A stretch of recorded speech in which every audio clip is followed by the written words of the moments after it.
नमो भगवते वासुदेवाय। ओम आदिशक्ति नमो नमः। जय अंबिका देवी। दक्ष प्रजापति की संतति तथा स्वांभु सर्ग का वर्णन।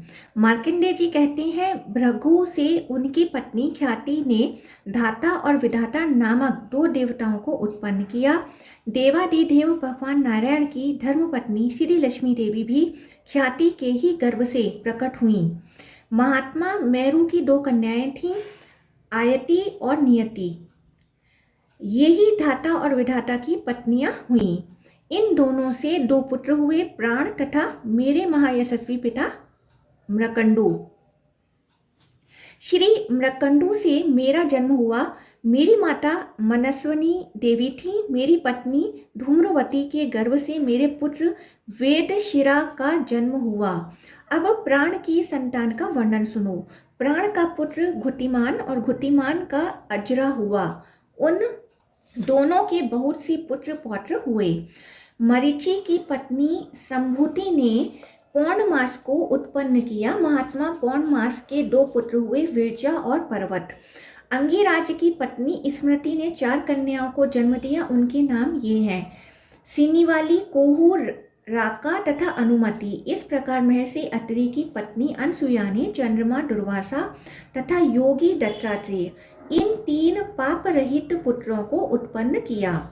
पुलस्त की पत्नी प्रीति से दत्तोली नामक पुत्र उत्पन्न हुआ, जो अपने पूर्व जन्म में स्वांभु मनवंतर में अगस्त्य के नाम से प्रसिद्ध था। क्षमा प्रजापति पुलह की पत्नी थी। उसने करदम, अर्ववीर और सहस्रु ये 3 पुत्र उत्पन्न किए। क्रतु की पत्नी सन्नति ने 60,000 बालखिल्य नामक उर्वरेता महर्षियों को उत्पन्न किया। वशिष्ठ की पत्नी ऊर्जा के गर्भ से 7 पुत्र उत्पन्न हुए, रज, गात्र, उर्वबाहु, सबल, अनग, सुतपा और शुक्र। ये सभी सप्तऋषि हुए। ब्राह्मण अग्नि तत्व के अभिमानी देवता अग्नि ब्रह्मा जी के प्रथम पुत्र थे। उनकी पत्नी स्वाहा ने 3 पुत्र उत्पन्न किए, जो बड़े ही उदार और तेजस्वी हैं। उनके नाम इस प्रकार हैं, पावक, पवमान और सुचि। इनमें सुचि जल को सोखने वाला है। इन तीनों के वंश में प्रत्येक के 15-15 के क्रम से 45 पुत्र हुए। इनके साथ पिता अग्नि और उनके 3 पुत्रों की संख्या जोड़ने से कुल 49 अग्नि होते हैं। ये सबके सब दुर्जय माने जाते हैं। ब्रह्मा जी के द्वारा उत्पन्न जो अग्निष्टवात, बहिर्सद, अनग्निक और साग्निक पितर बतलाए गए हैं। उनसे स्वधा ने 2 कन्याओं को जन्म दिया, जिनके नाम थे मैना और धारणी। वह दोनों ही उत्तम ज्ञान से संपन्न तथा सभी गुणों से सुशोभित ब्रह्मवादिनी एवं योगिनी थीं। इस प्रकार यह दक्ष कन्याओं की वंश परंपरा का वर्णन हुआ। जो श्रद्धा पूर्वक इसका चिंतन करता है वह निसंतान नहीं रहता। क्रौस्टिकी बोले, भगवान आपने जो अभी स्वांभु मनवंतर की चर्चा की है उसका वर्णन मैं अच्छी तरह सुनना चाहता हूँ। मनवंतर के कालमान देवता, देवऋषि, राजा और इंद्र, इन सब का वर्णन कीजिए। मार्कंडेय जी ने कहा, ब्राह्मण मनवंतर की अवधि 71 चतुर्युगी से कुछ अधिक काल की होती है। यह बात बताई जा चुकी है। अब मानव वर्ष से मनवंतर का कालमान सुनो। 30,67,20,000 वर्षों का एक मनवंतर होता है। देवताओं के मान से 8,52,000 वर्षों का यह काल है। सबसे पहले मनु स्वांभु हैं। इसके बाद स्वरोचिस, औत्तम, तामस, रेवत और चाक्षुष हैं। यह 6 मनु बीत चुके हैं। इस समय वैवस्वत मनु का राज्य है। भविष्य में सावर्णी नाम वाले 5 मनु, रौच्य मनु तथा भौम मनु, ये 7 और होने वाले हैं। इनका विस्तृत वर्णन मनवंतरों के प्रकरण में करेंगे। ब्राह्मण इस समय मनवंतरों के देवता, ऋषि, इंद्र और पितरों का परिचय देता हूँ तथा उनकी उत्पत्ति, संग्रह एवं संतानों का भी वर्णन करता हूँ। साथ ही यह भी बतलाता हूँ कि मनु और उनके पुत्रों के राज्य का क्षेत्र कितना था। पहले स्वांभु मनवंतर के प्रथम त्रेता युग में प्रियव्रत के पुत्रों अर्थात स्वांभु मनु के पौत्रों ने पृथ्वी के वर्ष विभाग किए थे। प्रजापति कर्दम जी की पुत्री प्रजापति राजा प्रियव्रत को ब्याही गई थी। उसके गर्भ से 2 कन्याएं और 10 पुत्र हुए। कन्याओं के नाम थे सम्राट और कुक्षी। उन दोनों के 10 भाई प्रजापति के समान तेजस्वी और बड़े सूरवीर थे। उनमें 7 के नाम इस प्रकार हैं: आग्रीद, मेधातिथि, वपुष्मान, ज्योतिष्मान, गुटिमान, भव्य और सवन। इनके सिवा मेधा, अग्निबाहु और मित्र ये 3 और थे जो तपस्या और योग में तत्पर रहते थे। इन्हें अपने पूर्व जन्म के वृतांतों का स्मरण था। अतएव इन महाभाग्यशाली पुरुषों ने राज्य भोग में मन नहीं लगाया। राजा प्रियव्रत ने शेष 7 पुत्रों को 7 द्वीपों के राजपद पर धर्मपूर्वक अभिषिक्त कर दिया। अब द्वीपों का वर्णन सुनो। प्रियव्रत ने जम्बू द्वीप में आग्नेय को राजा बनाया। प्लक्ष द्वीप का राज्य मेधातिथि को सौंपा। सालमल द्वीप में पुष्मान को और कुश द्वीप में ज्योतिष्मान को राजा बनाया। घुटिमान कौंच द्वीप के, भव्य शाक द्वीप के तथा सवन पुष्कर द्वीप के स्वामी बनाए गए। पुष्कर राज्य सवन के 2 पुत्र हुए, महावीर और धातकी। उन्होंने पुष्कर द्वीप को 2 भागों में बांटकर बसाया। भव्य के 7 पुत्र थे, उनके नाम ये हैं: जलद कुमार, सुकुमार, वनीयक, कुशोत्तर, मेधावी और महाद्रुम। उन्होंने अपने नाम से शाक द्वीप के 7 खंड किए। घुटिमान के भी कुशल, मनुग, उष्ण, प्राकार, अर्थकारक, मुनि और दुदंबी ये 7 ही पुत्र थे। उनके नाम से कौंच द्वीप के 7 खंड हुए। राजा ज्योतिष्मान के कुश द्वीप में भी उनके पुत्रों के नाम पर 7 खंड बने। उनके नाम इस प्रकार हैं: उपधित, वैष्णव, सुरथ, लंबन, घृतिमान, प्रभाकर तथा कपिल। सालमल द्वीप के स्वामी वपुष्मान के भी 7 पुत्र हुए: श्वेत, हरित, जीमूत, रोहित, वैद्युत, मानस और केतुमान। इनके नाम पर भी पूर्ववत उक्त द्वीप के 7 खंड बनाए गए। प्लक्ष द्वीप के स्वामी मेधातिथि के भी 7 पुत्र हुए और उनके नाम से प्लक्ष द्वीप के भी 7 खंड बन गए। उन खंडों के नाम इस प्रकार हैं: शाकभव, शिशिर, सुकोदय, आनंद, शिव, क्षैमक तथा ध्रुव। प्लक्ष द्वीप से लेकर शाक द्वीप तक के 5 द्वीपों में वर्णाश्रम धर्म विभाग पूर्वक स्थित है। वहाँ धर्म का सदा स्वाभाविक रूप से पालन होता है। कभी किसी जीव की हिंसा नहीं की जाती। उन 5 द्वीपों और उनके वर्षों में सब धर्म सामान्य रूप से सर्वत्र प्रचलित हैं। ब्राह्मण। राजा प्रियव्रत ने आग्रेध्र को जम्बू द्वीप का राज्य दिया था। उनके 9 पुत्र हुए जो प्रजापति के समान शक्तिशाली थे। उनमें सबसे बड़े का नाम नाभि था, उससे छोटा किंबपुरुष था, तीसरे का नाम हरि, चौथे का इलाव्रत, 5वें का रम्य, छठे का हिरण्यक, 7वें का कुरु, 8वें का भद्रास्व और 9वें का केतुमाल था। इन पुत्रों के नाम पर ही जम्बू द्वीप के 9 खंड हुए। हिम वर्ष को छोड़कर शेष जो किम पुरुष आदि वर्ष हैं उनमें सुख की अधिकता है और बिना यत्न किए स्वभाव से ही वहाँ सब कामनाओं की सिद्धि होती है। उनमें किसी प्रकार की विपर्य, असुख, अकाल मृत्यु आदि तथा जरा मृत्यु का कोई भय नहीं है और न वहाँ धर्म अधर्म अथवा उत्तम मध्यम अधम आदि का ही कोई भेद है। उन 8 वर्षों में न 4 युगों की व्यवस्था है न 6 ऋतुओं की। वहाँ किसी विशेष ऋतु के कोई चिन्ह नहीं दिखाई पड़ते। अग्निद्र कुमार नाभि के पुत्र ऋषभ और ऋषभ के भरत हुए जो अपने 100 भाइयों में सबसे बड़े थे। ऋषभ अपने पुत्र को राज्य दे महाप्रवज्या संन्यास ग्रहण करके तपस्या करने लगे। वे महर्षि पुलह के आश्रम में ही रहते थे। उन्होंने हिम नामक वर्ष को, जो सबसे दक्षिण है, अपने पुत्र भरत को दिया था, इसलिए महात्मा भरत के नाम पर इसका नाम भारतवर्ष हो गया। भरत के पुत्र सुमिति हुए जो बड़े धर्मात्मा थे। भरत ने उनको राज्य देकर वन का आश्रय लिया। राजा प्रियव्रत के पुत्रों तथा उनके भी पुत्र पौत्रों ने स्वाम्भु मनवंतर में 7 द्वीपों वाली पृथ्वी का उपभोग किया। जज श्रेष्ठ, यह मैंने तुम्हें स्वाम्भु मनवंतर की सृष्टि बतलाई। अब और क्या सुनाऊं। जम्बू द्वीप और उसके पर्वतों का वर्णन। क्रॉस्टिकी ने पूछा, ब्राह्मण, द्वीप, समुद्र, पर्वत और वर्ष कितनी हैं तथा उनमें कौन कौन सी नदियां हैं? महाभूत, पृथ्वी और लोकालोक का प्रमाण क्या है? चंद्रमा और सूर्य का व्यास, परिमाण तथा गति कितनी है? महामुनि, ये सब बातें मुझे विस्तार पूर्वक बतलाइए। मार्कंडेय जी बोले, ब्राह्मण, सामुची पृथ्वी का विस्तार 50 करोड़ योजन है। अब उसके सब स्थानों का वर्णन करता हूँ, सुनो। महाभाग, जम्बू द्वीप से लेके पुष्कर द्वीप तक जितने द्वीपों की मैंने चर्चा की है उन सब का विस्तार इस प्रकार है। क्रमशः एक द्वीप से दूसरा द्वीप दुगुना बड़ा है। इसी क्रम से जम्बू द्वीप, प्लक्ष, सालमल, कुश, कौंच, साक और पुष्कर द्वीप स्थित हैं। ये क्रमशः लवण, इच्छू, सुरा, घृत, दही, दूध और जल के समुद्रों से घिरे हुए हैं। ये समुद्र भी एक की अपेक्षा दूसरे दुगने बड़े हैं। अब मैं जम्बू द्वीप की स्थिति का वर्णन करता हूँ। इसकी लंबाई चौड़ाई 1 लाख योजन की है। इसमें हिमवान, हेमकूट, निषद, मेरू, नील, श्वेत तथा श्रृंगी ये 7 वर्ष पर्वत हैं। इनमें मेरू तो सबके बीच में है। उसके सिवा जो नील और निषद नामक 2 और मध्यवर्ती पर्वत हैं वह 1-1 लाख योजन तक फैले हुए हैं। निषद से दक्षिण में तथा नील से उत्तर में 2-2 पर्वत हैं। उनका विस्तार क्रमशः 10-10 हजार योजन कम है, अर्थात हेमकूट और श्वेत 90-90 हजार योजन तक तथा हिमवान और श्रृंगी 80-80 हजार योजन तक फैले हुए हैं।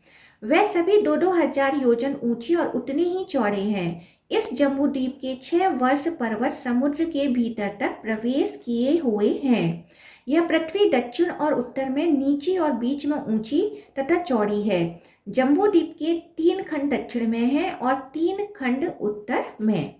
इनके मध्य भाग में इलाव्रत वर्ष है जो आधे चंद्रमा के आकार में स्थित है। उसके पूर्व में भद्राश्व और पश्चिम में केतुमाल वर्ष है। इलाव्रत वर्ष के मध्य भाग में सुवर्ण में मेरू पर्वत है जिसकी ऊंचाई 84 हजार योजन है। वह 16 हजार योजन नीचे तक पृथ्वी में समाया हुआ है तथा उसकी चौड़ाई भी 16 हजार योजन ही है। वह सराव पूर्वे की आकृति का होने के कारण चोटी की ओर 32 हजार योजन चौड़ा है। मेरू पर्वत का रंग पूर्व की ओर सफेद, दक्षिण की ओर पीला, पश्चिम की ओर काला और उत्तर की ओर लाल है। यह रंग क्रमशः ब्राह्मण, वैश्य, शूद्र तथा क्षत्रिय का है।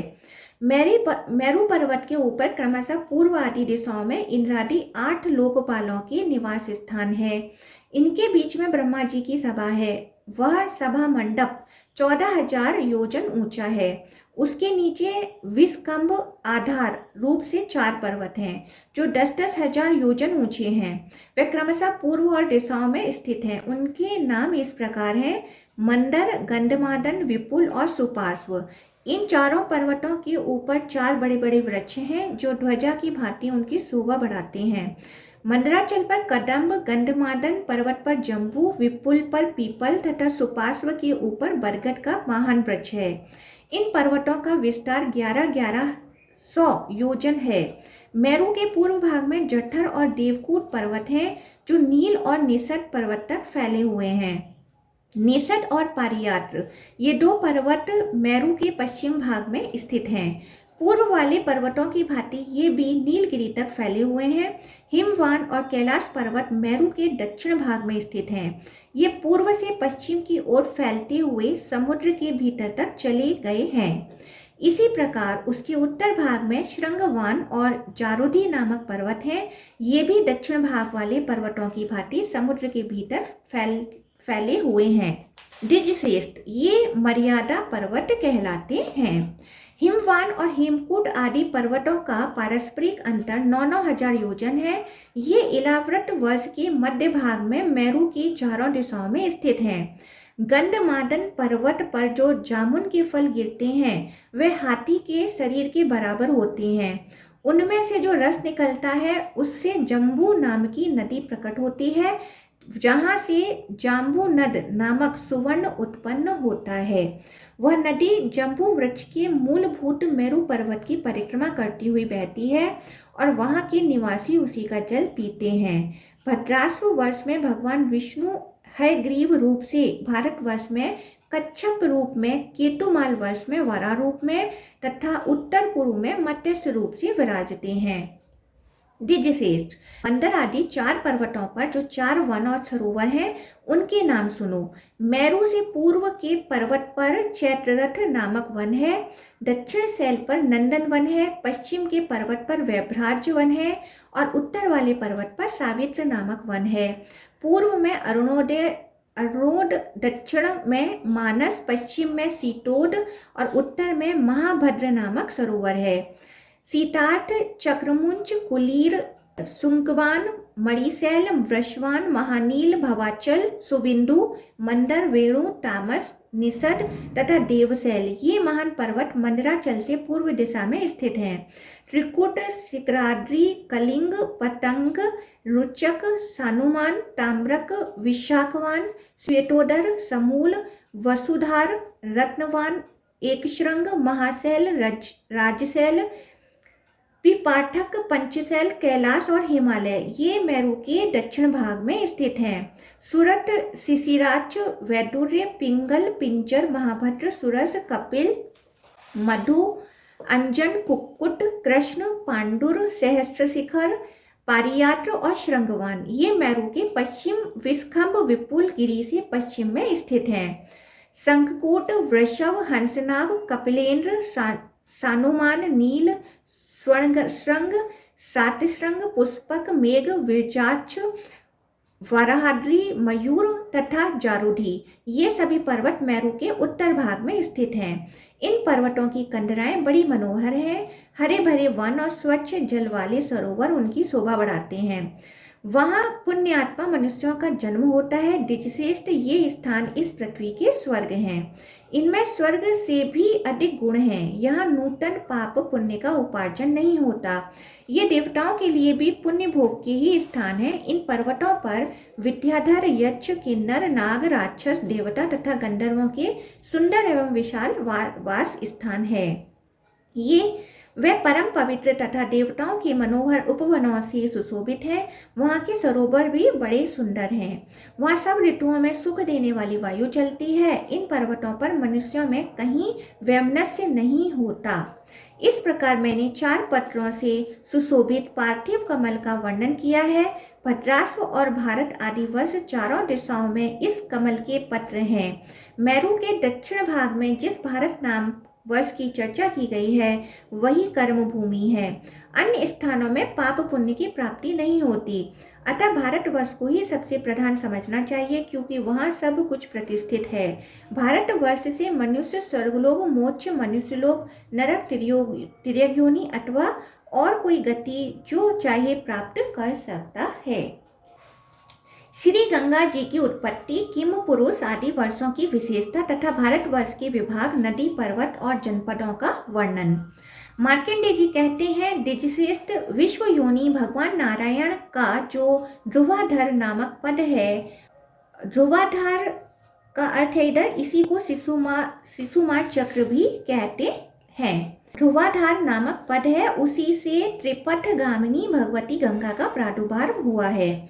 वहां से चलकर वह सुधा की उत्पत्ति के स्थान और जल के आधारभूत चंद्रमंडल में प्रविष्ट हुई और सूर्य की किरणों के संपर्क से अत्यंत पवित्र हो मेरू पर्वत के शिखर पर गिरी।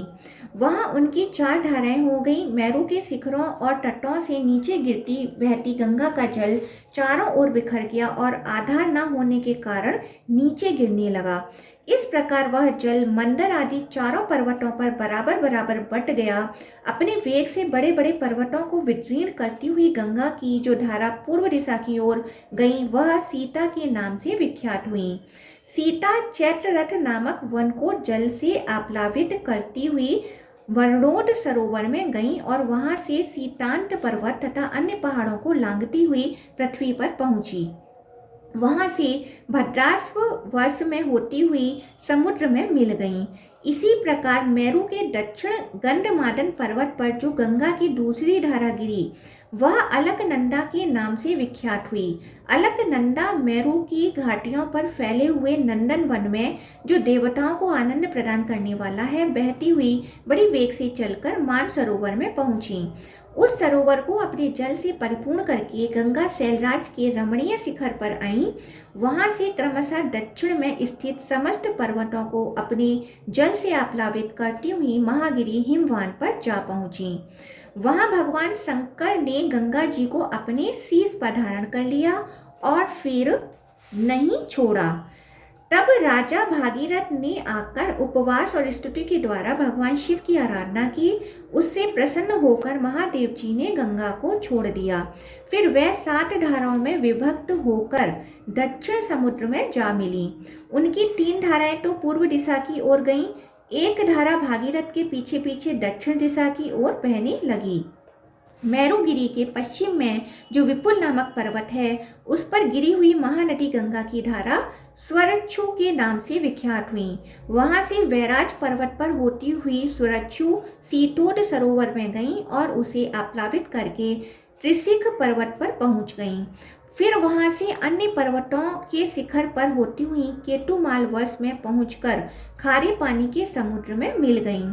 मेरू के उत्तरीय पाद सुपार्श्व पर्वत पर गिरी हुई गंगा की धारा सोमा के नाम से विख्यात हुई और सावित्र वन को पवित्र करती हुई महाभद्र सरोवर में जा पहुंची।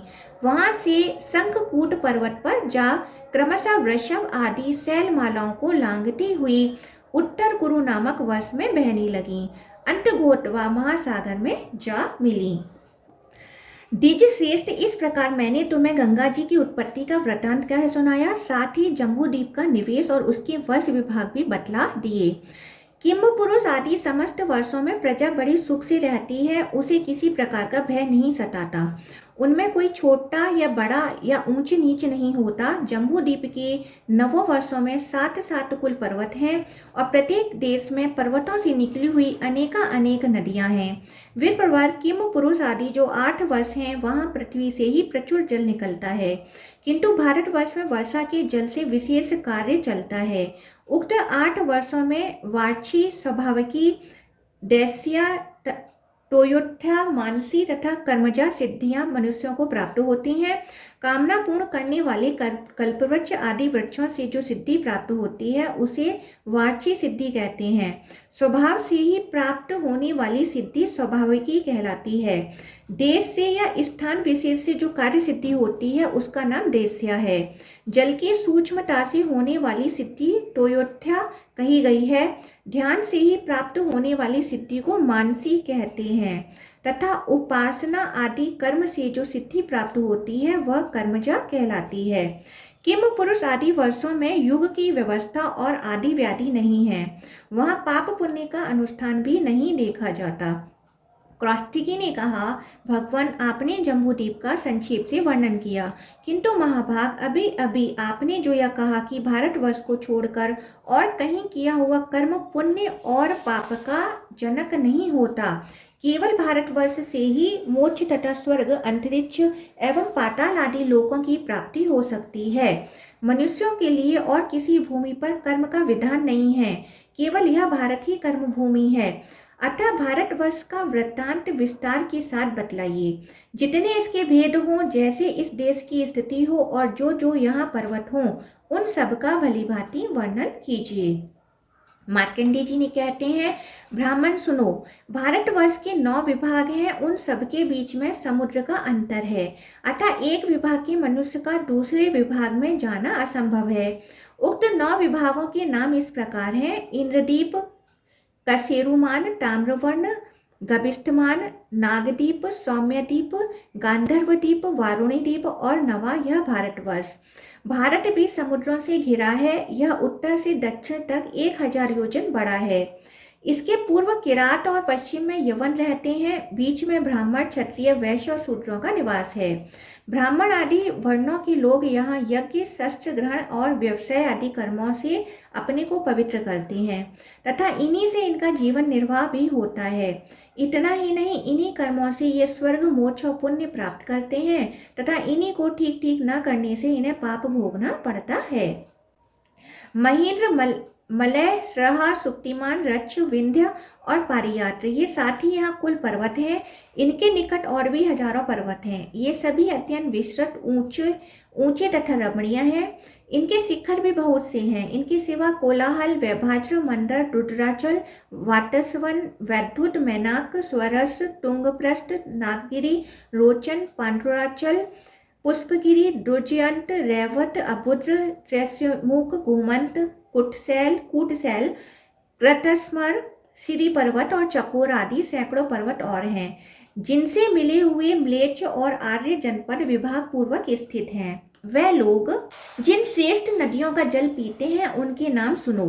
गंगा, सरस्वती, सिंधु, चंद्रभागा, चिनाब, यमुना, शतद्रु, सतलज, वितस्ता, झेलम, इरावती, रावी, कुहू, गोमती, धूतपापा, बाहुदा, द्रष्टति, विपासा, व्यास, देविका, रंचू, निश्चरा, गंडकी, कौशिकी, कोसी, ये सभी नदियां हिमालय की तलैटी से निकली हुई हैं। वेद स्मृति, वेदवती, वृतग्नि, सिंधु, वेणा, सानंदा, सदानीरा, मही, पारा, चर्मनवती, नूपी, विदिशा, वेत्रवती, बेतवा, क्षिप्रा तथा अवंती, इन नदियों का उद्गम स्थान पारियात्र पर्वत है। महानद सोन, नर्मदा, सुरथा, आद्रिजा, मंदाकिनी, दसाणा, चित्रकूटा, चित्रोत्पला, तमसा, कर्मोदा, पिशाचिका, पिपलसोनी, विपासा, वंजुला, सुमेरुजा, सुक्तिमती, सकुली, त्रिदिवाक्रमु और वेगवाहिनी, ये नदियां स्कंद पर्वत की शाखाओं से निकली हैं। क्षिप्रा, पायोष्णी, निर्विंध्या, तापी, निष्ठावती, वेण्या, वैतरणी, सिनीवाली, कुमुदती, करतोया, महागौरी, दुर्गा तथा अंतशिवा, ये पुण्य सलिला कल्याणमयी नदियां विंध्याचल की घाटियों से निकली हैं। गोदावरी, भीमरथी, कृष्णावेणी, तुंगभद्रा, सुप्रयोगा, ब्रहा तथा कावेरी, ये श्रेष्ठ श्रहा पर्वत की शाखाओं से प्रकट हुई हैं। कृतमाला, ताम्रपर्णी, पुष्पजा और उत्पलावती, ये मलयाचल से निकली हुई हैं। इनका जल बहुत शीतल होता है। पितृसोमा, ऋषिकुल्या, इच्छुका, त्रिदिवा, लांगलिनी और वंशकरा, ये महेंद्र पर्वत से निकली मानी जाती हैं। ऋषिकुल्या, कुमारी, मंदगा, मंदवाहिनी, कुशा और पलासनी, इनका उद्गम सुक्तिमान पर्वत से हुआ है।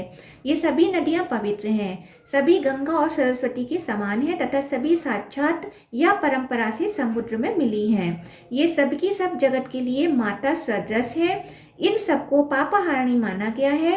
द्विजश्रेष्ठ, इनके अतिरिक्त और भी हजारों छोटी नदियां हैं, जिनमें कुछ तो केवल वर्ष काल में बहती हैं और कुछ सदा ही बहने वाली हैं।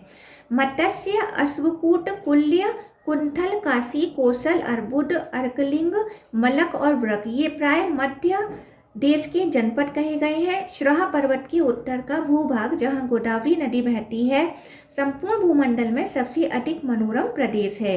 वहीं महात्मा भार्गव का मनोहर नगर गोवर्धन है। वहाँ अनेक जनपद हैं, जिनके नाम इस प्रकार हैं: व्राहिक, बलख, वाठधान, आभीर, कालतोयक, अपरांत, शूद्र, प्रहव, चर्मखंडिक, गांधार, यवन, सिंधु, सिंध, सौवीर, मद्र, शत्रुज, कलिंग, पारत, हारभूसिर्क, माठर, बहुभद्र, केके और 10 मालिक, ये क्षत्रियों के उपनिवेश हैं तथा इनमें वैश्य और शूद्र कुल के लोग भी रहते हैं।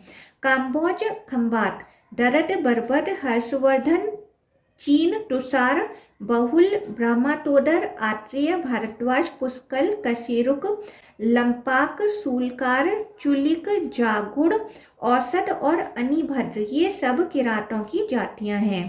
तामस, हंसमार्ग, काश्मीर, गणास्त्र, शूलिक, कुहक, उर्णा तथा दार्व, ये समस्त देश उत्तर में स्थित हैं।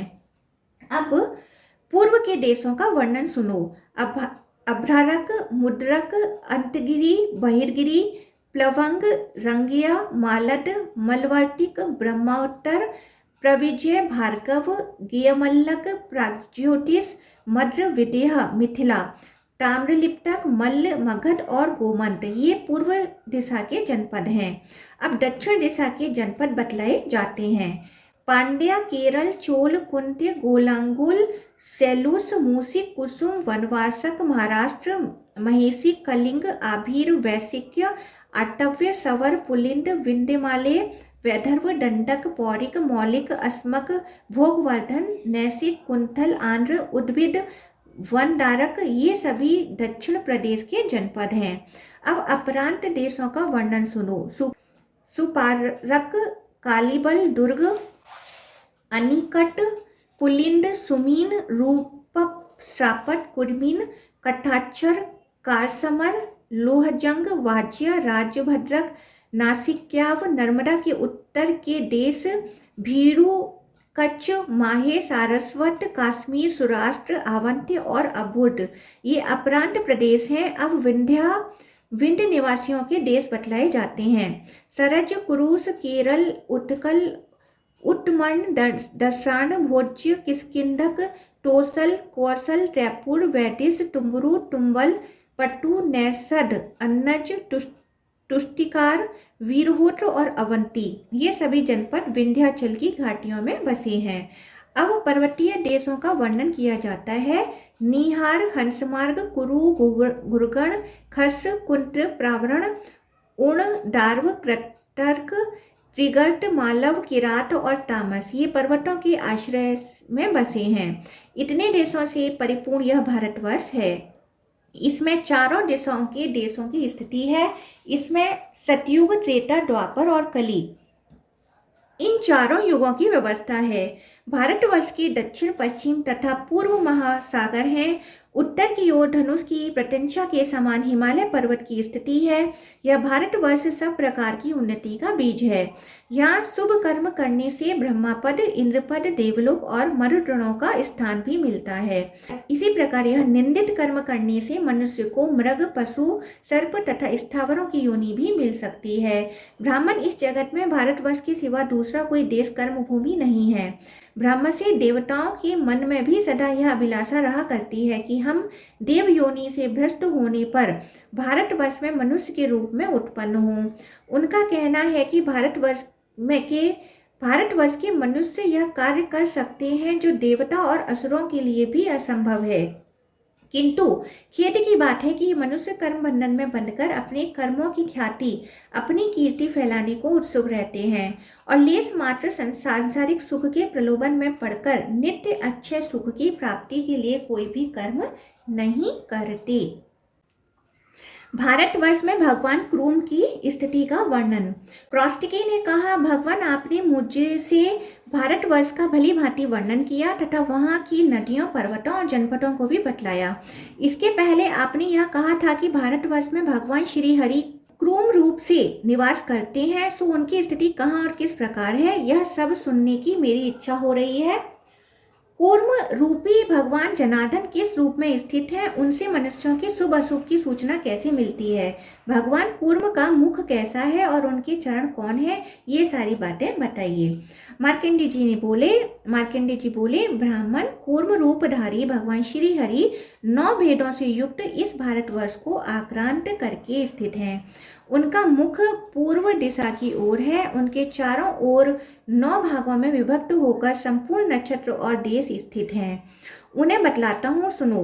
वेदी, मद्र, अरिमांडव्य, साल्व, नीप, शक, उज्जिहान, गोसंख्य, खस, सारस्वत, मत्स्य, सूरसेन, माथुर, धर्मान्य, ज्योतिषिक, गौरग्रीव, गुडास्मक, उद्देहत, पांचाल, संकेत, कंक, मारुत, कालकोटि, पाखंड, पारियात्र निवासी, कापिलंजल, कुरुबराहा, उद्दम्बर तथा गज्जाहर, हस्तिनापुर आदि के मनुष्य भगवान कूर्म के मध्य भाग कटि प्रदेश में स्थित हैं।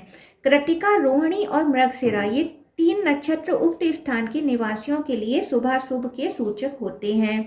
वृषभध्वज, अंजन, जम्बू, मानवाचल, शूर्पकर्ण, व्याघ्रमुख, खर्मक, करवटासन, चंद्रशेखर, खस, मगध, मैथिली, पौंड्र, वध, नंदनतुर, प्राग्ज्योतिष लोहित्य सामुद्र पुरसादक पुरोत्कट भद्रगौर उदयगिरी काशी मेखल मुष्ट ताम्रलिप्त एकपादप वर्धमान और कौशल ये देश कूर्म भगवान के मुख भाग में स्थित हैं। आद्रा पुनर्वसु और पुष्य ये 3 नक्षत्र भी उनके मुख में हैं। अब कूर्म भगवान के दक्षिण चरण में जो देश हैं उनके नाम सुनो। कलिंग उड़ीसा, वंग बंगाल, जठर कौशल मूसिक चेदी उर्व कर्ण मत्स्य अंध्र विंध्यावासी विदर्भ बरार नारिकेल धर्मदीप ऐलिक व्याघ्रग्रीव महाग्रीव त्रिपुर श्रमश्रुधारी कैस्कंध्या हेमकूट निषद कटकर स्थल दर्शान हारिक नगर निषाद कांकलालक पर्ण तथा सवर ये देश भगवान कूर्म के पूर्व दक्षिण दिशा वाले चरण में स्थित हैं। आश्लेषा मघा और पूर्व फागुनी नक्षत्र भी वहां हैं।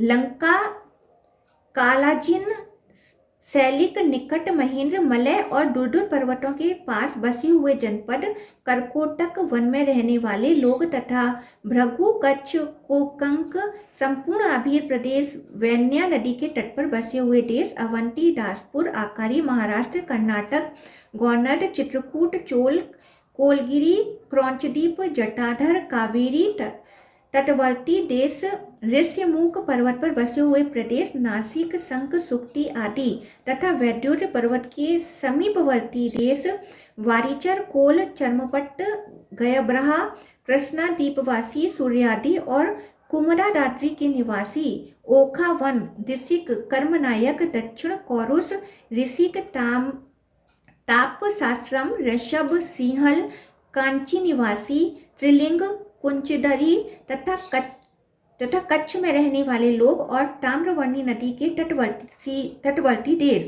ये भगवान कूर्म के दाईं कुक्षी में स्थित हैं। उत्तरा फागुनी हस्त तथा चित्रा ये 3 नक्षत्र भी वहीं हैं। काम्बोज प्रलव वडवामुख सिंधु सौवीर आनर्त वनितामुख दावण शूद्र कर्ण प्राद्या बर्बर किरात पारद पांड्य पारसव कल धूर्तक हेमगिरीक सिंधु कालक वैरत सौराष्ट्र दरद द्राविड़ महार्णव ये देश कूर्म भगवान के दक्षिण चरण में स्थित हैं। स्वाति विशाखा और अनुराधा नक्षत्र भी वहीं हैं।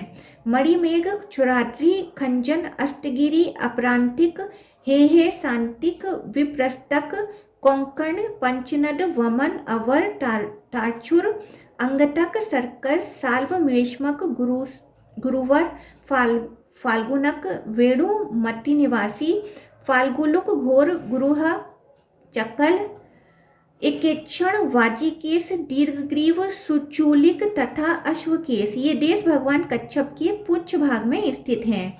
वहीं ज्येष्ठा मूल और पूर्वाषा नक्षत्र भी हैं। मांडव्य चंडखार अस्मक ललन कुसाट लहा स्त्रीब्राहा बालिक नरसिंह वेणु मतीवासी बलावस्त धर्मबद्ध उल्लूक तथा उरु कर्म निवासी मनुष्य भगवान कूर्म के बाएं चरण में स्थित हैं। उत्तराषा श्रवण और धनिष्ठा की भी वहीं स्थिति है। कैलाश हिमवान धनुष्मान वासुमान क्रौंच कुरुवक क्षुद्रवीणा रसालय भोगप्रस्थ यामुन अंतद्वीप त्रिगर्त आग्रिच अर्दन अश्वमुख चिबिड़ केशधारी दासेरक वाटधान सवधान पुष्कल अधम कैराट तक्षशिलाश्रय अंबाल मालव मद्र वेणुक वदंतिक पिंगल मानकलह हूण कोलहल मांडव्य भूति युवक सातक हेम तारक यशोमत्य गांधार स्वर साग राशि योध्या दासमेह राजन्य श्यामक तथा क्षेम धूर्त ये कूर्म भगवान की बाईं कुक्षी में हैं।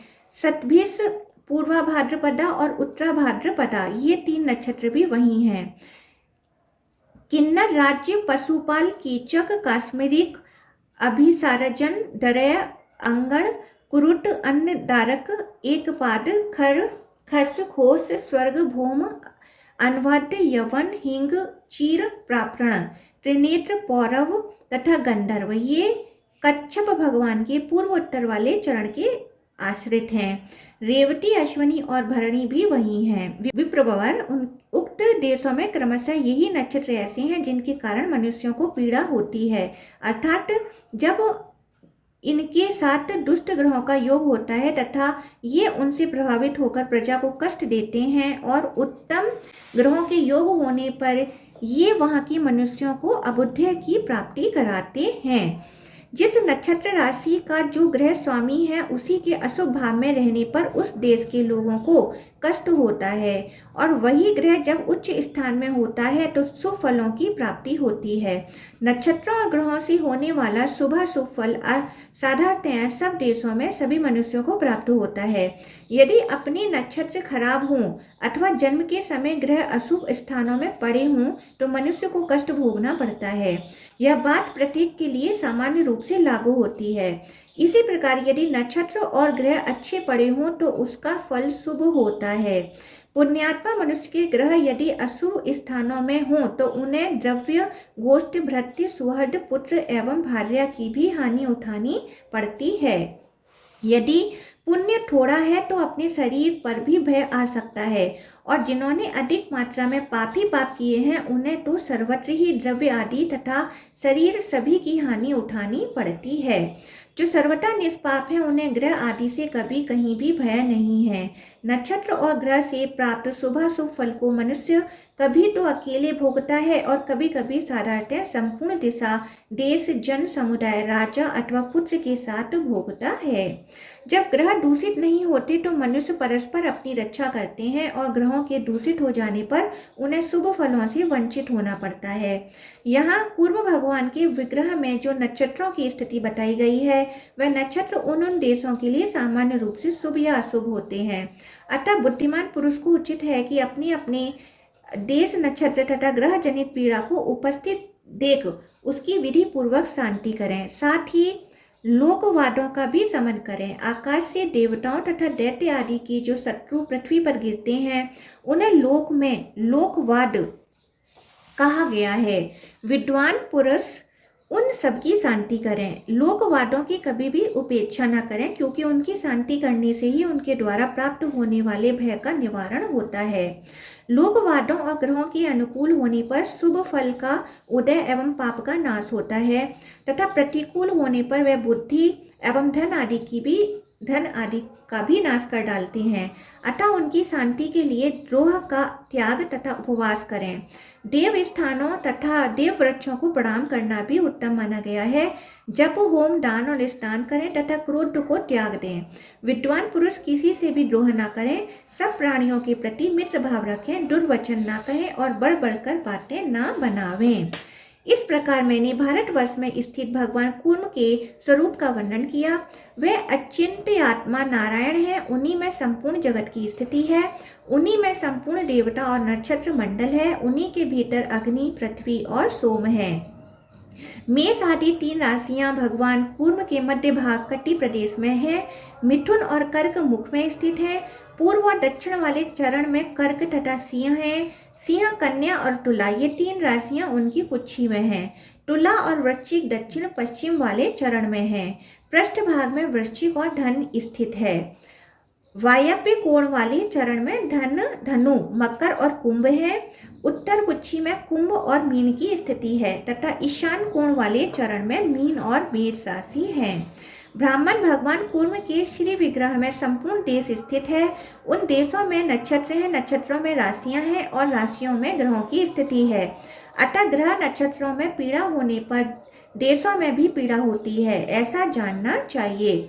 और इसकी शांति के लिए विधिवत स्नान करके दान, होम आदि का अनुष्ठान करना चाहिए। भद्रासवादी वर्षों का संक्षिप्त वर्णन। मार्कंडेय जी कहते हैं, मुने इस प्रकार मैंने भारतवर्ष का यथावत वर्णन किया। इस देश में ही सतयुग, त्रेता, द्वापर और कलयुग, इन 4 युगों तथा 4 वर्णों की व्यवस्था है। अब शैलराज देवकूटक के पूर्व जो भद्राश्व वर्ष है उसका वर्णन सुनो। वहाँ श्वेत पर्ण, नील पर्वत श्रेष्ठ, शैवाल, कौरंच तथा पर्णशालाग्र ये 5 कुल पर्वत हैं। इनसे उत्पन्न हुए और भी बहुत छोटे छोटे पर्वत हैं। उनसे लगे हुए अनेक प्रकार के हजारों जनपद हैं, जिनके नाम कुमुद, संकास, शुद्ध सानु और सुमंगल आदि हैं। सीता, शंखावती, भद्रा तथा चक्रवर्ता आदि वहाँ की नदियाँ हैं जिनके पाट बहुत विस्तृत हैं। उनका जल बहुत ठंडा होता है। भद्राश्व वर्ष के सभी मनुष्य शंख तथा शुद्ध सुवर्ण के समान कांतिवान होते हैं।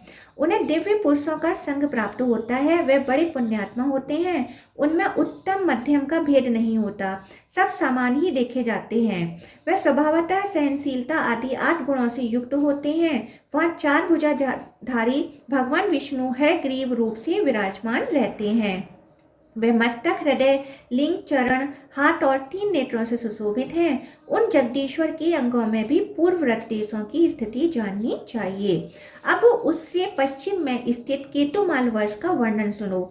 वहाँ विशाल, कंबल, कृष्ण, जयंत, हरिपर्वत, विशोक और वर्धमान ये 7 कुल पर्वत हैं। इनके सिवा और भी बहुत से पर्वत हैं जहाँ लोग निवास करते हैं। उस देश में मौली, महाकाय, साकपोट, करम्भक तथा अंगकुल आदि सैकड़ों जनपद हैं। वहाँ के लोग वंगछो श्यामा, स्वकंबला, अमोघा, कामिनी, श्यामा तथा अन्य सहस्त्रों नदियों के जल पीते हैं। उस देश में भगवान श्री हरि वाराह रूप से विराजमान है। वह अपने पैर, मुख, हृदय, पीठ, पंसली आदि अंगों में बहुत से देश एवं 3-3 नक्षत्र पूर्वव्रत धारण करते हैं। वह नक्षत्र भी पहले की ही भांति उन देशों के लिए शुभ सूचक होते हैं। मुनि श्रेष्ठ, यह मैंने केतुमाल वर्ष के विषय में कुछ बातें बताई हैं। अब मुझसे उत्तर कुरु वर्ष का वर्णन सुनो। वहाँ की भूमि मणिमयी और वायु सुगंधित तथा सर्वदा सुख देने वाली होती है। जो लोग देवलोक से च्युत होते हैं वह ही इस देश में जन्म लेते हैं। उस देश में गिरिराज, चंद्रकांत और सूर्यकांत ये 2 कुल पर्वत हैं। वहाँ भद्र सोमा नाम वाली महानदी पवित्र एवं स्वच्छ जल की धारा बहाती हुई निरंतर बहती रहती है। इसके सिवा और भी हजारों नदियाँ बहती हैं। कुल पर्वतों के अतिरिक्त और भी अनेक पर्वत हैं तथा सैकड़ों एवं सहस्त्रों वन हैं जहाँ अमृत के समान स्वादिष्ट नाना प्रकार के फल उपलब्ध होते हैं। उत्तर पूर्व वर्ष में श्री भगवान श्री कृष्ण पूर्व की ओर सिर करके मध्यस्थ रूप में विराजमान रहते हैं। उनके भिन्न भिन्न 9 अवयवों में 3-3 के क्रम से सभी नक्षत्र 9 भागों में विभक्त होकर स्थित हैं। इसी प्रकार वहाँ के देश भी 9 भागों में विभक्त हैं। उस देश में चंद्रद्वीप और भद्रद्वीप नामक 2 द्वीप हैं जो समुद्र के भीतर स्थित हैं। ब्राह्मण, इस प्रकार मैंने उत्तर कुरु वर्ष का वर्णन किया। अब किम पुरुष आदि का वर्णन सुनो। वहाँ के स्त्री पुरुष रोग और शोक से रहित होते हैं। उस वर्ष में प्लक्ष खंड नामक एक मनोहर वन है जो नंदन वन के समान रमणीय जान पड़ता है। वहाँ के पुरुष सदा उस वन के फलों का रस पीते हैं। इससे उनकी जवानी सदा स्थिर रहती है और वहाँ की स्त्रियों के शरीर से कमल की सुगंध आती है। किंब पुरुष वर्ष के बाद अब हरि वर्ष का परिचय दिया जाता है। वहाँ के मनुष्य चांदी के समान गौर वर्ण के होते हैं। देवलोक से च्युत होने के कारण उन सबका स्वरूप देवताओं के ही समान होता है। हरि वर्ष के सभी मनुष्य उत्तम इक्षु रस का पान करते हैं। वहाँ किसी को वृद्धावस्था का कष्ट नहीं भोगना पड़ता है। वह सबके सब अजर होते हैं, जब तक जीते हैं निरोग रहते हैं। अब जम्बू द्वीप के बीच में स्थित इलाव्रत वर्ष का वर्णन सुनो। इसे मेरु वर्ष भी कहा गया है। वहाँ सूर्य नहीं तपता और मनुष्यों को वृद्धावस्था नहीं सताती। चंद्रमा, सूर्य, नक्षत्र और ग्रहों की किरणें वहाँ प्रकाश में नहीं आती, क्योंकि स्वयं मेरु पर्वत की प्रभा उन सब की अपेक्षा बढ़कर होती है। वहाँ के मनुष्य जामुन के फल का रस पीते हैं और कमल की सी कांति धारण करने वाले, कमल के समान सुगंधित एवं कमल दल के सुदृढ़ विशाल नेत्रों वाले होते हैं। इलाव्रत वर्ष के मध्य में मेरु पर्वत की स्थिति है। वह सराफ पूर्वे के समान नीचे पतला और ऊपर चौड़ा होता है। उस वर्ष में महागिरी मेरु ही एक पर्वत है और उसी से इलाव्रत वर्ष की प्रसिद्धि हुई है। इसके बाद रम्यक वर्ष का वर्णन करता हूँ, सुनो। वहाँ हरे पत्तों से सुशोभित एक ऊंचा बरगद का वृक्ष है। उसी के फल का रस पीकर वहाँ के निवासी जीवन निर्वाह करते हैं। वे जरा और दुर्गंध से रहित तथा अत्यंत निर्मल होते हैं। एक दूसरे के प्रति प्रगाढ़ प्रेम ही उनका प्रधान गुण है। उसके उत्तर में हिरण्यमय नामक वर्ष है, जहाँ प्रचुर कमल वनों से सुशोभित हिरण्यवती नामक नदी बहती है। वहाँ के मनुष्य बहुत बड़े बलवान, तेजस्वी, यक्ष के समान सुंदर, महान पराक्रमी, धनवान तथा नेत्रों को प्रिय लगने वाले होते हैं। ओम नमो भगवते वासुदेवाय।